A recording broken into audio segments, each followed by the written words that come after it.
जय गुरु जी संगत जी। गुरु जी की सभी संगत को मेरा प्यार भरा नमस्कार। पिछले महीने कुछ सत्संग में मुझे कहीं जाना पड़ा था तो नहीं अटेंड कर पाई थी। तो एक थोड़ा सा लगता है जहाँ सत्संग नहीं मिलते हैं अटेंड करने के लिए या थोड़ा सा गैप आ जाता है ना, एनजाइटी लेवल बढ़ जाती है। ऐसा लगता है कुछ तो छूट रहा है, कुछ तो खो रहा है। तो फिर इसीलिए मैंने जल्दी से बड़े मंदिर का प्रोग्राम बनाया था और आज गुरु जी ने एक सत्संग भी अटेंड करवाया।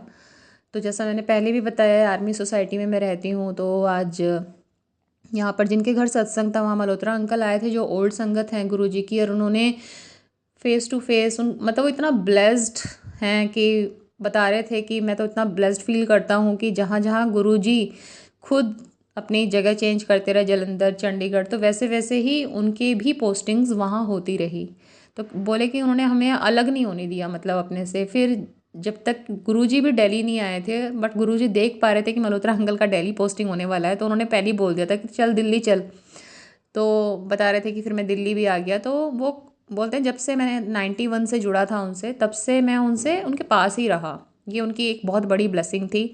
और वो गुरुजी हमेशा बोलते थे कि जो लोग मेरे पास आते हैं ना वो यही कहते हैं मेरा कैंसर ठीक कर दो, मेरी ये बीमारी ठीक कर दो, कि बुनियादी चीज़ें मांगते हैं। कोई असली चीज़ तो मांगता ही नहीं है। और असली चीज़ है गुरुजी खुद, सिमरन उनका। कि क्योंकि वो जो रिश्ता है गुरुजी से वो इस जन्म का नहीं है।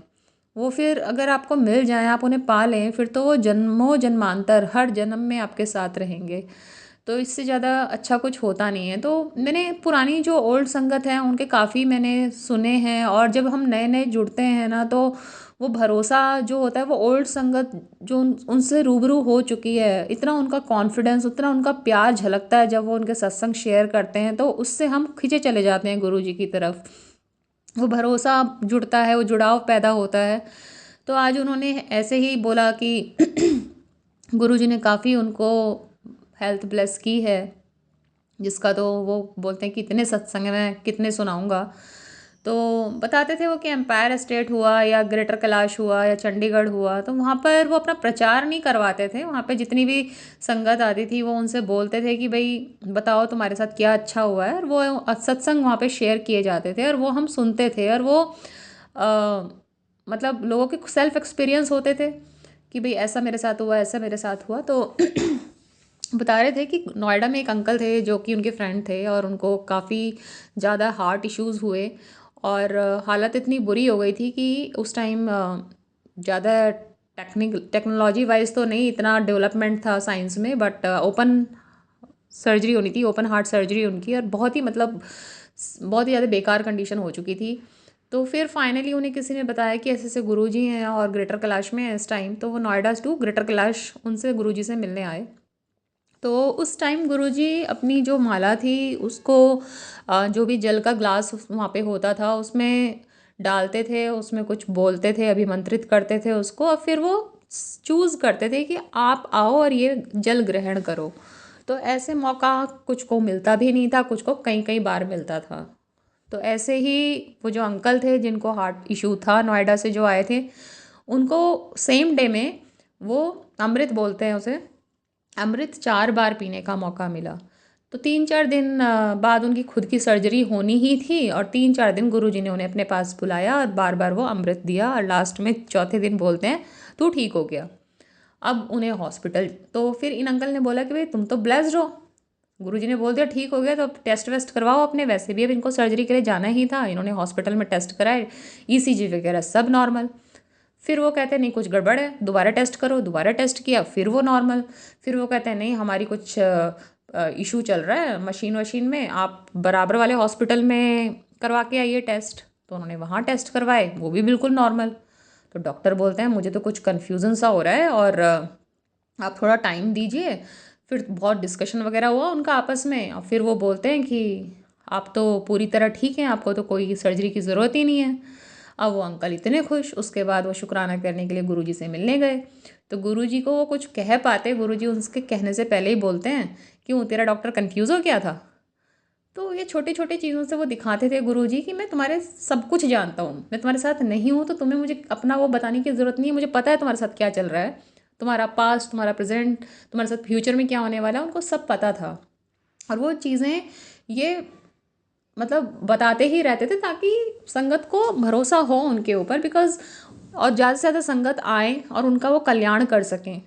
तो उनका मेन वही था कि जितने भी टाइम मैं यहाँ पर हूँ पृथ्वी पर इंसानी रूप में, तो ज़्यादा से ज़्यादा संगत आए और अपना जो भी कल्याण करा सकें, कष्ट कटवा सकें, तो उनका मेन उद्देश्य ही यही था। तो इस तरह से उन्होंने सब बहुत से लोगों को हेल्थ बख्शी, बड़ी बड़ी गंभीर बीमारियां उनकी दूर कर दी। फिर ऐसे वो एक और किस्सा सुना रहे थे आज कि कोई तो अंकल थे, बहुत ही बीमार थे और गुरुजी के पास भी गए थे वो, तो उनका मतलब डेथ निश्चित था। और उनका कोई नेफ्यू वगैरह था, उसका कोई फ्रेंड पंडित था, उसने जन्म पत्री भी दिखाई थी अंकल की, तो उन्होंने तो बोल दिया जन्म पत्री देखकर कि तो 3-4 दिन पहले मर चुका है आदमी। अब वो बहुत बहुत ही ज़्यादा मतलब एस्ट्रोलॉजर जो था बहुत ही ज़्यादा उनको वो मिली हुई थी कि बिल्कुल एग्जैक्ट बताते थे।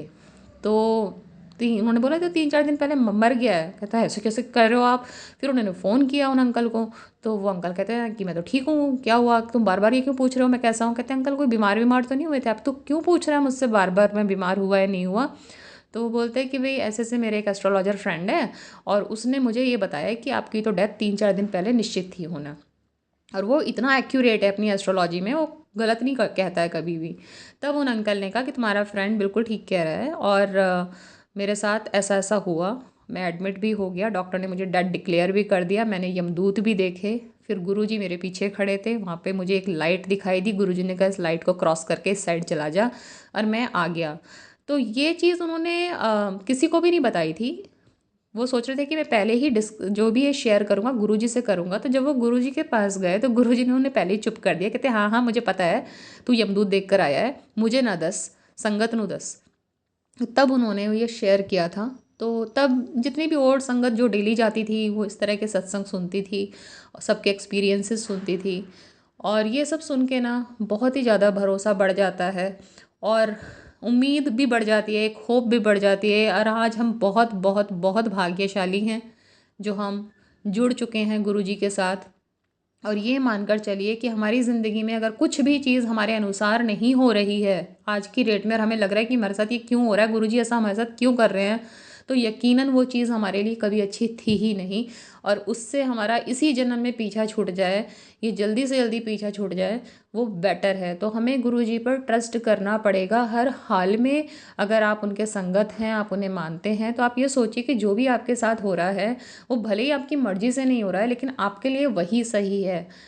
तो इतना भरोसा अगर आप करते हैं, सब कुछ कहते हैं ना गुरु जी की रज़ा में रज़ा राजी रहना, तो सब कुछ अच्छा होगा। बस ठीक है, सरेंडर करने में टाइम लगता है, मैं भी अभी एक लर्निंग फेज़ में ही हूँ। सरेंडर एकदम से हम हमारे हाथ में नहीं है हम करें, बट हाँ जुड़ गए हैं उन हर जगह वो याद रहते हैं। और हमेशा कुछ भी काम कहीं बाहर निकलते हुए जब गुरुजी गुरुजी गुरुजी ही याद आते हैं। गाड़ी में पहले 90s के सॉन्ग्स बजते थे और नए लेटेस्ट सॉन्ग्स बजते थे, आज की डेट में सिर्फ शब्द चलते हैं। तो जहाँ शांति मिले तो मेरे लिए तो वही जुड़ाव है और भूलती नहीं हूँ मैं, हर जगह वो याद रहते हैं। तो ठीक है, धीरे धीरे उनकी तरफ खिंच रहे हैं, भरोसा बढ़ता जा रहा है। और बस यकीनन मैं तो यही मानती हूँ ज़िंदगी में किसी की भी आज कुछ भी हो रहा है, अच्छा बुरा मनचाहा, जो मनचाहा होना या जो चाहते ही नहीं है वो भी हो रहा है, तो वो सब भगवान की गुरुजी की ही कृपा है ये मानिए, और उसमें यकीनन हमारा कुछ अच्छा ही छिपा है। तो बस गुरुजी का हाथ हम सब पर ऐसे ही बना रहे, उनका आशीर्वाद ऐसे ही बना रहे, ज़्यादा से ज़्यादा हमें बड़े मंदिर बुलाते रहें, वहाँ पे जाने का सौभाग्य बहुत ही कम चुनिंदा लोगों को मिलता है। तो अगर आप वहाँ जा पाते हैं आप बहुत भाग्यशाली हैं, क्योंकि यही कहते हैं कि गुरुजी की मर्जी के बिना कोई वहाँ कदम भी नहीं रख सकता है। सत्संग में भी उन्हीं को ही जाने को मिलता है जिनको गुरुजी बुलाना चाहते हैं। और एक और चीज़ आज उन अंकल ने बताई थी, मल्होत्रा अंकल ने सत्संग में, कि अगर वो वहाँ पर जैसे एम्पायर एस्टेट था तो वहाँ पे अगर सत्संग शेयर करवा रहे हैं किसी बंदे से और वो सत्संग अगर आप वहाँ पर सुन रहे हो ना बैठ के, तो उसमें जो मैसेज छिपा है वो आपके लिए भी है। अगर उन्होंने कुछ कष्ट उस बंदे के काटे हैं तो मीन्स आपके भी वो चीज़ काट दी गई है। तो वो यही बोल रहे थे कि सिमिलरली आज जो भी मैं बोल रही हूँ और जो भी ये सुन रहा है मेरे थ्रू, तो वो मैसेज उन लोगों के लिए है जो सुन रहे हैं। सत्संग हमारे पास वही आता है जो गुरुजी हमें सुनवाना चाहते हैं। हम उसी जगह पहुंचते हैं जहां गुरुजी हमारे कष्ट काटते हैं, हमें ब्लेस करना चाहते हैं। तो वो उनकी इच्छा है, हमें कहाँ बुलाएंगे, वो बड़े मंदिर में बुलाएंगे, किसी सत्संग में बुलवाएंगे, किसी के थ्रू सत्संग सुनने का मतलब है वो मैसेज गुरुजी हमें दे रहे हैं। सिमिलरली अगर आपको कोई मैसेज मिलता है किसी यूट्यूब चैनल पर, सोशल मीडिया प्लेटफॉर्म पे, इंस्टाग्राम पे, फेसबुक पे, और आप उस मैसेज को पढ़ते हैं, तो मेरा यही मानना है कि वो मैसेज गुरुजी आपको पढ़वाते हैं किसी ना किसी ज़रिए से, किसी ना किसी माध्यम से। तो सेम सत्संग है, सत्संग भी आप लोगों से यही है। जब भी हम सत्संग में जाते हैं, हमें जाने का मौका मिले तो कोशिश यही करनी चाहिए पूरा सत्संग अटेंड करें वहाँ पर। और सत्संग सुनने का मौका मिलता है तो पूरा सत्संग ध्यान से सुने, क्योंकि सत्संग में हमारे लिए मैसेज ज़रूर होता है। इसी के साथ आज का सत्संग मैं समाप्त करती हूँ। जय गुरु जी, शुक्राना गुरु जी। आप सभी लोग खुश रहें, स्वस्थ रहें।